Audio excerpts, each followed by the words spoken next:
Hello friends, welcome on your YouTube channel Raj study point. आज हम history class 12 chapter 9 शासक और इतिवृत्त मुगल दरबार। आज हमारा टॉपिक है राजधानियाँ और दरबार।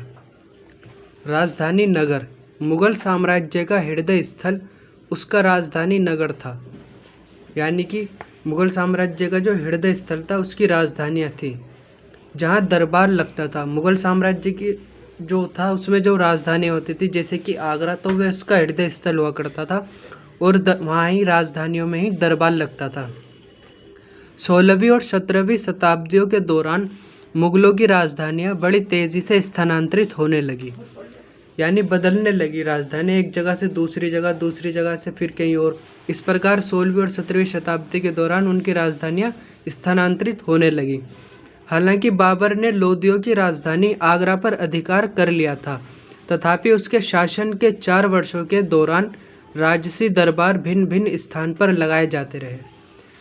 यह बता रहा है कि बाबर जो था उसने लोदियों की राजधानी आगरा पर तो अधिकार कर लिया था, परंतु जो उसके शासन के दौरान उसका शासन जो था भारत में 1526 से 30 तक रहा, यानी कि 4 सालों के दौरान, शासन के 4 सालों के दौरान राजसी दरबार भिन्न भिन्न स्थान पर लगाए जाते रहे। क्योंकि बाबर ने चारों ही सालों में युद्ध लड़ता रहा, तो जिस प्रकार इसीलिए उसके दरबार अलग अलग स्थान पर लगाए जाते रहे। 1560 के दशक में अकबर ने आगरा के किले का निर्माण करवाया। आगरा का किला जो है आज बहुत फेमस है, लोग वहाँ घूमने जाते हैं, तो उसका जो निर्माण था अकबर ने 1560 के दशक में करवाया था।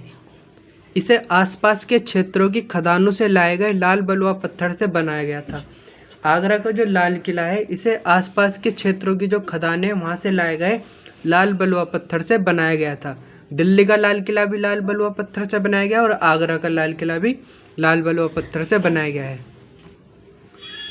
1570 के दशक में उसने फतेहपुर सीकरी में एक नई राजधानी बनाने का निर्णय लिया। अकबर ने 1570 के दशक में फतेहपुर सीकरी में एक नई राजधानी बनाने का निर्णय लिया।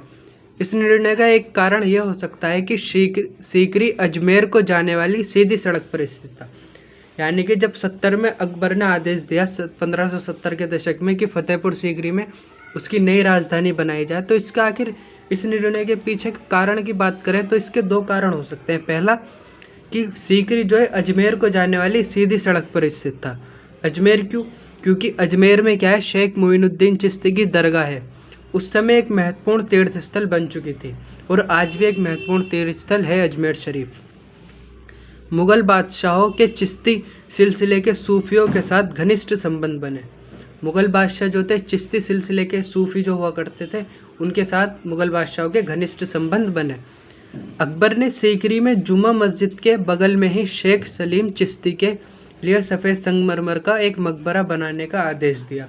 अकबर की नई राजधानी जो सीकरी थी, उसमें ही अकबर ने जुम्मा मस्जिद की साइड में शेख सलीम चिश्ती के लिए एक नए सफ़ेद संगमरमर का मकबरा बनाने का आदेश दिया। विशाल मेहराबी प्रवेश द्वार, जिसे बुलंद दरवाजे के नाम से जाना जाता है, जो इस प्रकार है, ये रहा बुलंद दरवाज़ा। इसका निर्माण के बारे में बात करें तो हम विशाल मेहराबी प्रवेश द्वार यानी बुलंद दरवाज़ा फतेहपुर सीकरी में है के निर्माण का उद्देश्य वहाँ आने वाले लोगों को गुजरात में मुगल विजय की याद दिलाना था। यानी कि फतेहपुर सीकरी में बुलंद दरवाजे का निर्माण अकबर ने इसलिए करवाया, जो भी लोग वहाँ आए उन्हें गुजरात की मुगल विजय की याद दिलाई जा सके इस दरवाजे के द्वारा। 1585 में उत्तर पश्चिम को और अधिक नियंत्रण में लाने के लिए राजधानी को लाहौर स्थानांतरित कर दिया गया। आप सोच सकते हैं, लाहौर जो है आज वर्तमान पाकिस्तान में, और यहाँ पर भी अकबर की लाहौर राजधानी हुआ करती थी। और इस तरह 13 वर्षों तक अकबर ने इस सीमा पर गहरी चौकसी बनाए रखी। शाहजहां ने विवेकपूर्ण राजकोषीय नीतियों को आगे बढ़ाया तथा इमारत निर्माण के अपने शौक को पूरा करने के लिए पर्याप्त धन इकट्ठा कर लिया। शाहजहां जो था उसे इमारत निर्माण का शौक था और वो नई नई इमारतें बनवाता था, जैसा कि दिल्ली की जामा मस्जिद और लाल किला शाहजहां ने ही बनवाया और ताजमहल भी शाहजहां ने ही बनवाया था। जैसा कि आपने पहले के शासकों के संदर्भ में देखा, राजतंत्रीय संस्कृतियों में इमारत निर्माण कार्य जो है वह राजवंशीय सत्ता, धन तथा प्रतिष्ठा का सर्वाधिक स्पष्ट और ठोस प्रतीक था। यानी कि ये जो बादशाह हुआ करते थे, ये नई नई इमारतें, बुलंद इमारतें इसलिए बनवाया करते थे क्योंकि ये सत्ता, धन तथा प्रतिष्ठा का प्रतीक हुआ करते थे। 1648 में दरबार, सेना व राजसी खानदान आगरा से नई निर्मित शाही राजधानी शाहजहानाबाद चले गए। शाहजहानाबाद जो दिल्ली में स्थापित है, अब इसे दिल्ली कहा जाता है। 1648 में दरबार, सेना व राजसी खानदान तीनों ही आगरा से नई निर्मित राजधानी शाहजहानाबाद चले गए। दिल्ली के प्राचीन रिहायशी नगर में शाहजहानाबाद एक नई और शाही आबादी थी। यहाँ लाल किला, जामा मस्जिद, चांदनी चौक के बाजार और अभिजात वर्ग के बड़े बड़े घर थे। शाहजहां का यह नया शहर विशाल एवं भव्य राजतंत्र की ज़्यादा औपचारिक कल्पना को व्यक्त करता था। आई होप आपको यहाँ ये टॉपिक समझ में आया होगा। हमारा सेकंड पॉइंट है मुगल दरबार। शासक पर केंद्रित दरबार की भौतिक व्यवस्था ने शासक के अस्तित्व को समाज के हृदय के रूप में प्रदर्शित किया। इसका केंद्र बिंदु इस प्रकार राज सिंहासन अथवा तख्त था, जिसने संप्रभु के कार्यों को भौतिक स्वरूप प्रदान किया। दरबार में किसी की हैसियत इस बात से निर्धारित होती थी कि वह शासक के कितना पास और दूर बैठा है। जो शासक के ज़्यादा पास है उसकी हैसियत ज़्यादा थी, जो दूर है उसकी कम थी। इस प्रकार शासक के नज़दीक और दूर बैठने से व्यक्ति की हैसियत का पता चलता था कि उसकी हैसियत दरबार में कितनी है। कोर्निश। कोर्निश क्या है? कोर्निश औपचारिक अभिवादन का एक ऐसा तरीका था जिसमें दरबारी दाएं हाथ की तलहटी को ललाट पर रखकर आगे की ओर सिर झुकाते थे। यानी कि ये इस बात का प्रतीक था कि कोर्निश करने वाला व्यक्ति अपने इंद्रियों और मन के स्थल को हाथ लगाते हुए झुककर विनम्रता के साथ शाही दरबार में अपने को प्रस्तुत कर रहा है।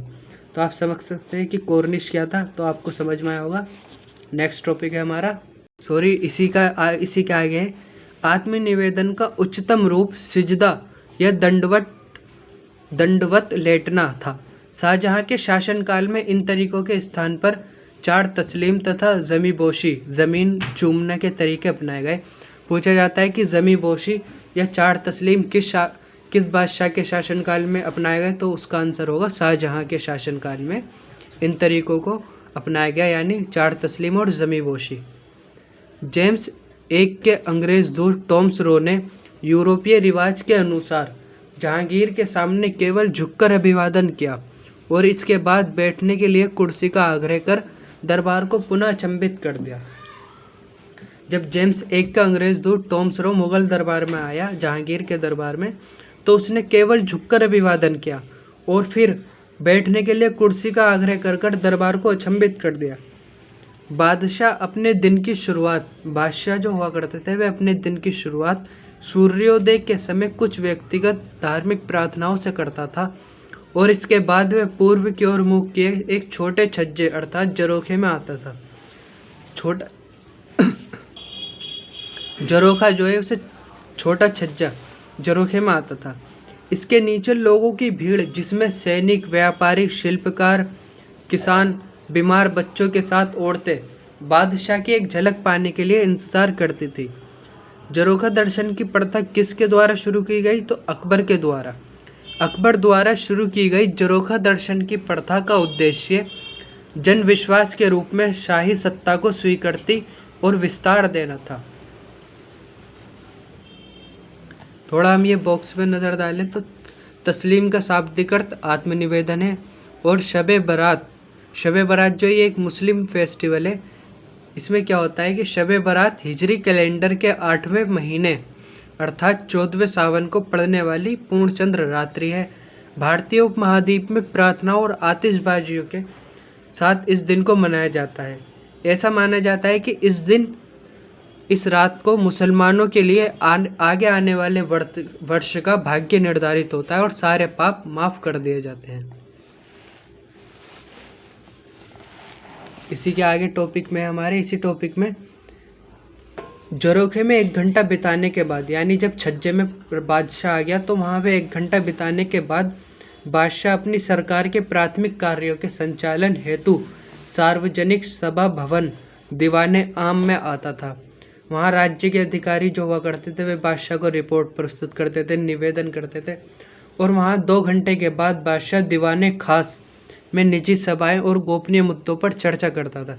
दीवाने खास में खास व्यक्ति ही जाया करते थे जो बादशाह के खास अधिकारी हुआ करते थे, और वहाँ गोपनीय मुद्दों पर चर्चा करता था बादशाह। सिंहासन रोहण की वर्षगांठ, ईद, शब बारात तथा होली जैसे कुछ विशिष्ट अवसरों पर दरबार का माहौल जीवंत हो उठता था।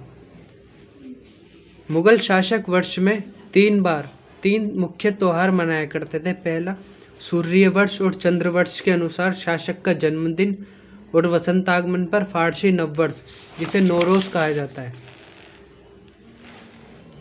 मनाया करते थे।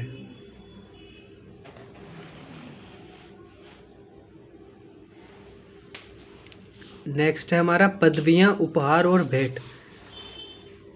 राज्याभिषेक के समय अथवा किसी शत्रु पर विजय के बाद मुगल बादशाह विशाल पदवियां ग्रहण करते थे। जब किसी मुगल बादशाह का राज्याभिषेक हुआ करता था या जब वे अपने किसी शत्रु पर विजय पा लेता था तो मुगल बादशाह जो हुआ करते थे वे विशाल पदवियां ग्रहण करते थे। पदवियां जैसे औरंगजेब की एक पदवी हुआ करती थी आलमगीर, उसी प्रकार मुगल बादशाह भी अलग अलग पदवियां धारण करते थे। मुगल सिक्कों पर राजसी नयाचार के साथ शासनरत बादशाह, यानी जो उस टाइम में शासन कर रहा है उस बादशाह की पूरी पदवी होती थी। योग्य व्यक्तियों को पदवियां देना मुगल राज्यतंत्र का एक महत्वपूर्ण पक्ष था। जो व्यक्ति योग्य हुआ करते थे मुगल बादशाह उन्हें पदवियां अवश्य प्रदान करते थे। दरबारी पदानुक्रम में किसी व्यक्ति की उन्नति को उसके द्वारा धारण की जाने वाली पदवियों से जाना जा सकता था। औरंगजेब जो मुगल बादशाह था इसने अपने 2 उच्च पदस्थ अभिजातों जयसिंह और जसवंत सिंह को मिर्ज़ा राजा की पदवी प्रदान की। जो 2 अभिजात थे औरंगजेब के, जयसिंह और जसवंत सिंह, औरंगजेब ने इन दोनों अभिजातों को मिर्ज़ा राजा की पदवी प्रदान की। पदवियां जो है 2 तरीकों से प्राप्त की जा सकती थी, या तो अर्जित की जा सकती थी या फिर इन्हें पाने के लिए पैसे दिए जा सकते थे। पैसे देने का उदाहरण हमारे सामने मीर खान ने अपने नाम में अलिफ अर्थात आ अक्षर लगवाकर उसे अमीर खान करने के लिए औरंगजेब को 1 लाख रुपए देने का प्रस्ताव किया।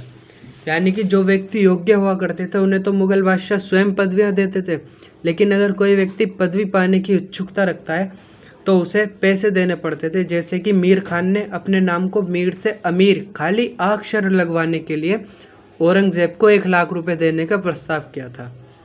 अब आते हैं पुरस्कारों पर। मुगल बादशाह पुरस्कार किस प्रकार के देते थे? अन्य पुरस्कारों में सम्मान का जामा, खिल्लत भी शामिल था, जिसे पहले कभी न कभी बादशाह द्वारा पहना गया हुआ था। यानी कि बादशाह का ऐसा लिबास जिसे बादशाह ने पहले कभी पहना हो और फिर बाद में उसे किसी व्यक्ति को उपहार में देते थे तो उसी को खिल्लत कहा जाता था। इसलिए यह समझा जाता था कि वे बादशाह के आशीर्वाद का प्रतीक है। सरप्पा यानी सर से पांव तक एक अन्य उपहार था। सरप्पा जो है ये भी एक उपहार था, ये था सर से पांव तक। इस उपहार के 3 हिस्से हुआ करते थे। पहला जामा, दूसरा पगड़ी और तीसरा पटका। सरप्पा में 3 हिस्से थे इस उपहार के, जामा, पगड़ी और पटका। बादशाह द्वारा अक्सर रत्नजड़ित आभूषण भी उपहार के रूप में दिए जाते थे। बादशाह जो हुआ करते थे मुगल बादशाह, वे अक्सर व्यक्तियों को रत्नजड़ित आभूषण के उपहार में देते थे। परंतु बहुत खास परिस्थितियों में बादशाह कमल की मंजरियों वाला रत्नजड़ित गहनों का सेट, जिसे पद्म मुरस्सा कहते हैं, भी उपहार में प्रदान करते थे। अब इन उपहारों का अगर राजनीतिक संबंध से जोड़ा जाए तो क्या महत्व था? राजनयिक संबंधों में उपहारों को सम्मान और आदर का प्रतीक माना जाता था। जैसा कि आपने अक्सर देखा होगा कि मूवीज़ में भी जो हिस्ट्री बेस्ड मूवी होती है उसमें एक बादशाह दूसरे बादशाह को उपहार दे रहा है, तो उपहारों का जो मतलब था राजनयिक संबंधों में वह सम्मान और आदर के प्रतीक हुआ करते थे। यानी कि कोई एक बादशाह दूसरे बादशाह को उपहार दे रहा है तो ऐसा समझा जाता था कि वह बादशाह उस उस बादशाह के लिए अपना आदर और सम्मान प्रतीक कर रहा है। अब यहाँ हम इस लाइन को भी देख लेते हैं कि टॉम स्रो को इस बात से बहुत निराशा हुई थी कि उसने आसफ खां को जो अंगूठी भेंट की थी वे उसे इसलिए वापस कर दी गई क्योंकि वे मात्र 400 रुपये मूल्य की थी। टॉम स्रो ने आसफ खां को एक अंगूठी भेंट में दी थी, लेकिन उस अंगूठी का मूल्य जो था वह 400 रुपये था, इसलिए वह अंगूठी टॉम स्रो को ही वापस कर दी गई थी। उम्मीद करता हूँ आपको यहाँ तक समझ में आया होगा। वीडियो अच्छी लगी हो तो वीडियो को लाइक ज़रूर करें, अपने फ्रेंड्स के साथ शेयर करें और हमारे चैनल राज स्टडी पॉइंट को सब्सक्राइब करें। नेक्स्ट टॉपिक नेक्स्ट वीडियो में पढ़ाएंगे। जब तक के लिए थैंक यू।